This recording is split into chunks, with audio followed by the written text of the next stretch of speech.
Hello, আসসালামু আলাইকুম। Hello ফেনেপ, ওয়েলকাম টু মাই চ্যানেল। অত্যন্ত সুখবর পুরো মুসলিম জাহানের মুসলমানদের জন্য। আজ থেকে মসজিদের নববীর গেট খুলে দেওয়া হলো। আল্লাহ তোমার কাছে অশেষ কৃতজ্ঞ, যে কৃতজ্ঞ করে আমরা শেষ করতে পারবো না।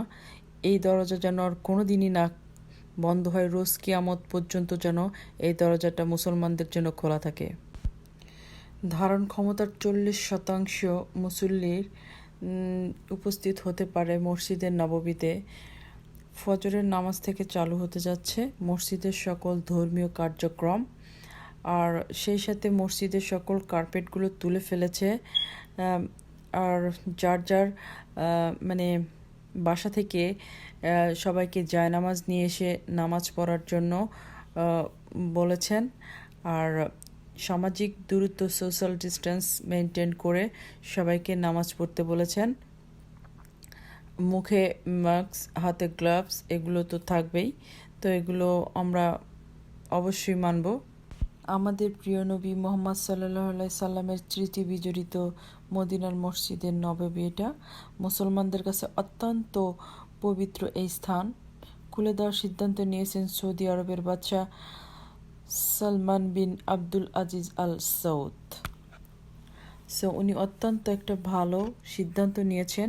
আর সেই সিদ্ধান্তে আমাদেরকে ওনার মানে সিদ্ধান্তের মর্যাদাটা দিতে হবে, কারণ আমাদের জন্য যে খুলে দিছে নামাজের জন্য, এটাই অনেক কিছু। তবে আমাদেরকে সবসময়ের জন্য মনে রাখতে হবে, সৃষ্টির সেরা তুমি রাখিয়ে স্মরণ, তুমি যেন না হও তোমার মরণের কারণ।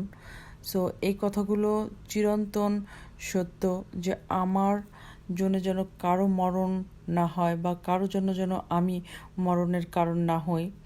মরতে তো হবেই সবাইকে একদিন। সবাইকে ওইভাবেই মানে সামাজিক দূরত্ব যতটুকু রেখে বজায় রেখে চলা যায়, এটাই আমাদেরকে করতে হবে। আর মহান রাব্বুল আলামিনের কাছে আরও একবার প্রার্থনা করব, হে আল্লাহ, তুমি এই দরজা আর কোনো দিনই বন্ধ করে দিও না। মুসলমানদের প্রতি তুমি সহায় হও। মুসলমানরা যেন এখানে এসে তাদের ধর্মকর্ম ঠিকমতো পালন করতে পারে। আর সেই সাথে আরেকটা আমি আল্লাহর কাছে দোয়া চাইব, আল্লাহ, আমি, আমার পরিবার, আমার হাজব্যান্ড, আমার বাচ্চাকে নিয়ে আমি যেন তোমার ঘর তওয়াফ করতে পারি, এইখানটায় যেন যেতে পারি। মানে অনেক মনে বড় অনেক স্বপ্ন, অনেক আশা, যে কবে যাব সোনার মদিনায়, কবে মানে একটু হাত দিয়ে স্পর্শ করব তোমার ঘর। একটু মানে একটা মুসলমান হিসাবে আমি অনেক গর্ববোধ করি যে আমি মুসলিম। তো সেই হিসাবে একটা দাবি আছে, আল্লাহ, আমার স্বামী সন্তান নিয়ে যেন আমি তোমার ঘর তওয়াফ করতে পারি। আমিন। আসসালামু আলাইকুম।